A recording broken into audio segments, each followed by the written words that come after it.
Selamat pagi bagi Bapak Ibu Saudara sekalian yang punya kerinduan untuk mengalami perjumpaan pribadi dengan Tuhan. Saya akan menyampaikan renungan firman Tuhan pada pagi ini. Saya berikan tema yaitu bertemu Tuhan di waktu pagi hari, ya, bertemu Tuhan pada waktu pagi hari. Nah, sebelum kita akan bersama-sama menyampaikan ataupun belajar firman Tuhan, saya akan berdoa. Terima kasih kepada Bapa yang sudah melindungi, memberkati, menjagai kami sepanjang malam, dan Kau mengerahkan para malaikat-Mu berjaga-jaga dan berkemah atas rumah kami, sehingga kami boleh beristirahat sepanjang malam dan pagi ini bangun dengan tubuh yang sehat. Sebelum kami melakukan semua aktivitas sepanjang hari ini, kami mohon kiranya Tuhan akan berfirman kepada kami, sehingga perjalanan hari ini yang luar biasa Tuhan akan membuat kami menjadi berhasil. Di dalam nama Tuhan Yesus kami sudah berdoa, amin. Nah, pagi hari ini kita akan belajar firman Tuhan, dan mari kita akan lihat mengapa sih kok kita harus berdoa pada pagi hari. Apakah doa pagi itu penting atau perlu? Menurut saya itu penting dan perlu. Meskipun apabila Bapak Ibu tidak berdoa pagi sih tidak berdosa. Namun waktu Anda dan saya memulai hari yang baru dan belum ketemu Tuhan, belum menyembah Tuhan, bersyukur kepadanya, belum melibatkan Tuhan, memohon terlibat di dalam semua kegiatan dan aktivitas kita di hari yang baru ini, maka pasti akan ada sesuatu yang kurang pada kehidupan kita. Coba bayangkan setiap pagi di Taman Eden, ya, pada zaman Adam, manusia pertama kali, itu dikatakan bahwa setiap hari masih sejuk, itu artinya masih pagi, Tuhan menjumpai daripada Adam dan Hawa. Berarti memang Tuhan suka berjumpa dengan kita pada pagi hari. Nah, karena itu kita akan lihat contoh dalam firman Tuhan. Yang pertama di dalam Ayub pasal yang ke-7, ayat yang ke-17 dan 18. Saya baca Ayub 7 ayat yang ke-17. Apakah gerangan manusia sehingga dia kau anggap agung dan kau perhatikan, dan kau datangi setiap pagi dan kau uji setiap saat. Ayub bertanya kepada Tuhan, apakah gerangan manusia Tuhan sehingga kau anggap penting, kau anggap berharga, bahkan kau jumpai setiap pagi. Berarti Tuhan punya kerinduan untuk ada fellowship, ada hubungan, ada persekutuan dengan umatnya. Makanya Tuhan mendatangi setiap pagi dalam kehidupan Anda dan saya. Makanya kalau Anda dan saya bangun pagi, langsung mungkin sarapan atau mandi, kemudian melakukan pekerjaan, dan tanpa ketemu Tuhan, maka Tuhan akan gelo, istilahnya bahasa Jawa, kecewa, ya. Karena apa? Tuhanlah yang mendatangi kita. Bahkan pagi hari, dikategorikan pagi hari itu biasanya jam 5 paling telat, ya. Bisa jam 4, jam 5 Anda bisa berdoa sebelum Anda lakukan semua aktivitas ada dalam kehidupan Anda. Bahkan pemazmur juga berkata kepada kita. Mari kita buka dalam Mazmur pasal yang ke-5 ayat yang ke-3. Mazmur pasal 5 ayat yang ke-3. Mungkin di Alkitab Anda ada yang ayat yang ke-4, tapi dalam Android saya ayat yang ke-3. Tuhan, pada waktu pagi Engkau mendengar seruanku. Pada waktu pagi aku mengatur persembahan bagimu dan aku menunggu-nunggu. Jadi pemazmur berkata pada pagi hari dia berseru kepada Tuhan, bertemu Tuhan, supaya hari yang baru ini dia bisa melakukan pekerjaan dengan pertolongan Tuhan yang ajaib.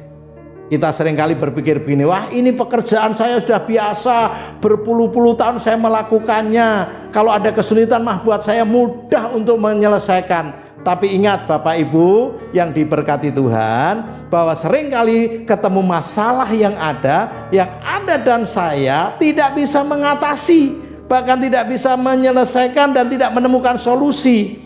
Tapi pada waktu pagi hari, Anda dan saya sebelum melakukan pekerjaan atau aktivitas apapun, kita ketemu Tuhan, berseru kepada Tuhan, Tuhan, aku bersyukur untuk hari yang baru. Tuhan, aku percaya hari ini pekerjaan yang aku lakukan sama, tapi aku ingin mengalami progres, peningkatan, hasil yang lebih banyak, keuntungan semakin besar, bahkan ada peningkatan-peningkatan yang lain. Makanya kalau aku bertemu dengan kesulitan, baik dengan karyawan, mungkin dengan staf, mungkin kesulitan-kesulitan yang lain, maka aku bisa menyelesaikan karena aku mohon penyertaan Tuhan, intervensi, campur tangan Tuhan. Bahkan menyediakan atau mempersiapkan persembahan di pagi hari, persembahan ucapan syukur, persembahan pujian, persembahkan hidup Anda dan saya, agar sepanjang hari pekerjaan yang Anda dan saya lakukan ini, itu dipersembahkan untuk kemuliaan Tuhan. Karena itu kekasih Tuhan yang pagi hari ini bersama-sama terus akan berdoa dengan sungguh-sungguh, maka hari baru yang Tuhan ciptakan akan menjadi hari yang indah dan sangat menggairahkan. Contoh yang kedua, kalau tadi yang pertama, Tuhan itu yang mendatangi kita, makanya kita sangat penting dan perlu berdoa pagi. Yang kedua, ternyata di pagi harilah Tuhan mempertajam pendengaran kita, membuat telinga rohanimu dan telinga jasmanimu menjadi peka akan suara Tuhan. Ya, mari kita akan lihat dalam Yesaya pasal 50 ayat yang keempat mulai. Yesaya 50 ayat yang keempat.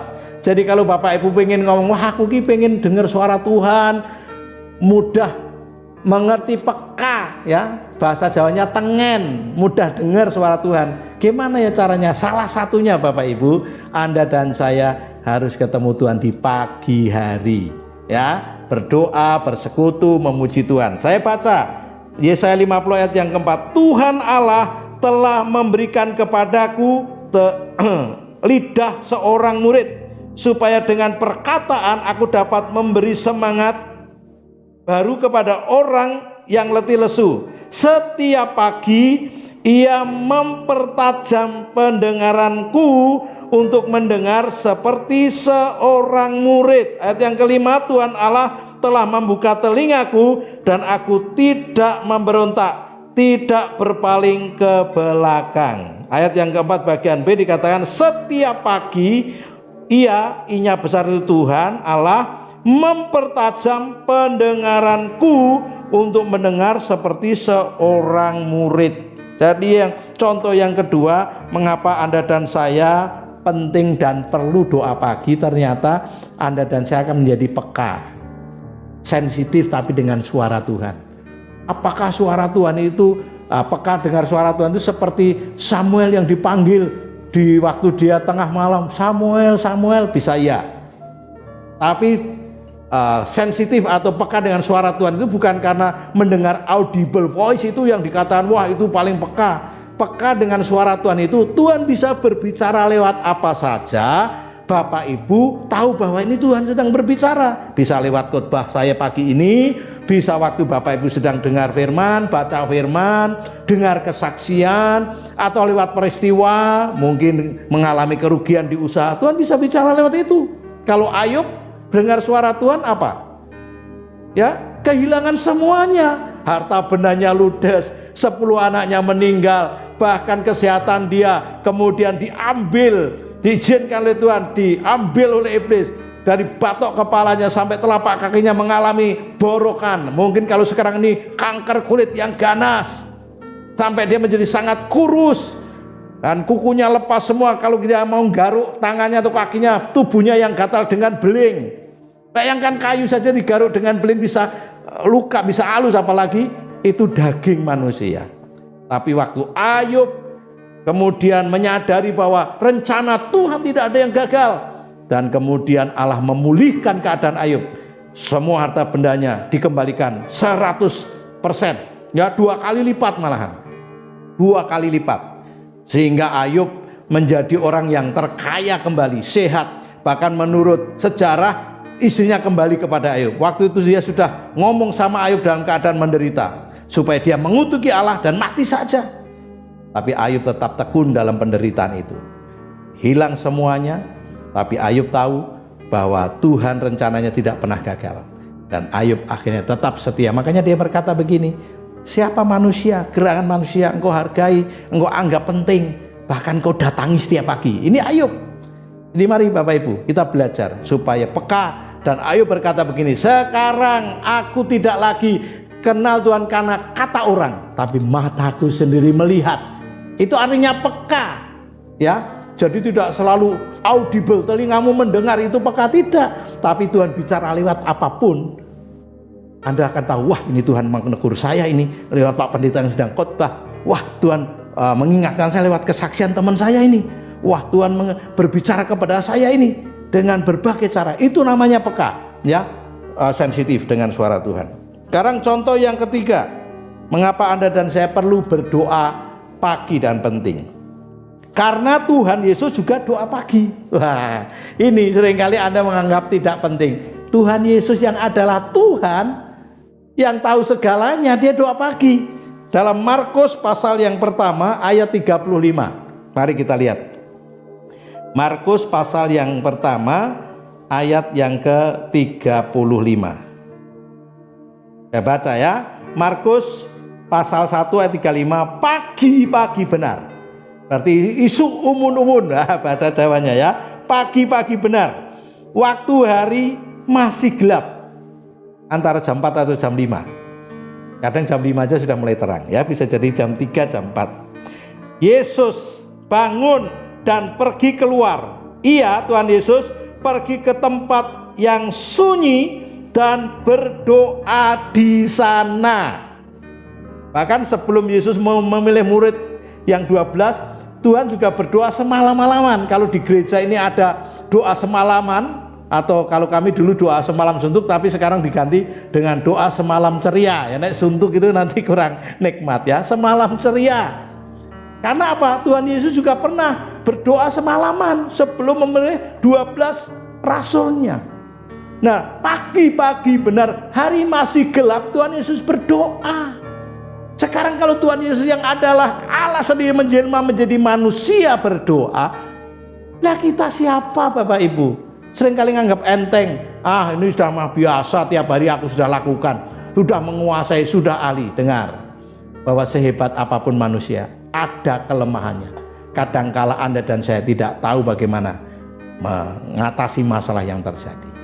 Ya, jadi saya ulang supaya mantap ini ya. Pagi-pagi benar, waktu hari masih gelap, Tuhan Yesus bangun dan pergi keluar. Tuhan Yesus pergi ke tempat yang sunyi dan berdoa di sana. Jelas ya? Lalu pertanyaannya, lah untuk apa Pak Joko, Pak Pendeta, kok Tuhan Yesus berdoa pagi? Baca di dalam Yohanes pasal yang ke-5 ayat yang ke-30. Yohanes pasal 5 ayat yang ke-10. Ayat yang ke-30. Yohanes 5 ayat yang ke-30. Coba saya baca. Yohanes 5 ayat 30, aku tidak dapat berbuat apa-apa dari diriku sendiri. Aku menghakimi sesuai dengan apa yang aku dengar, dan penghakimanku adil, sebab aku tidak menuruti kehendakku sendiri, melainkan kehendak Dia yang mengutus aku. Sebelum Tuhan melakukan semua pelayanan pekerjaan, mengadakan mujizat, menyembuhkan orang, membangkitkan orang mati, mengusir setan, sebelum beliau melakukan semuanya, Dia datang kepada Bapa, mohon petunjuk arahan. So dia berkata begini, aku tidak sembarangan menghakimi, aku harus mendengar dulu dari Bapa. Bahkan ada ayat yang mengatakan, apa yang aku lakukan karena aku melihat Bapa melakukannya. Berarti dia ada hubungan yang intim dengan Bapa di sorga. Kalau Tuhan saja mohon petunjuk Bapa di sorga, lah siapa kita? Makanya Bapak Ibu, sekali lagi, doa pagi itu adalah perlu dan penting bagi kita. Karenanya jangan lewatkan kesempatan di gereja GKMI Kenari. Mari berbondong-bondong yang sudah setiap pagi berdoa dengan setia, semangat, ajak teman-temanmu, beri kesaksian apa yang Tuhan kerjakan selama Anda berdoa pagi bersama dengan saudara-saudara yang lain. Tuhan memberkati, mari kita akan berdoa.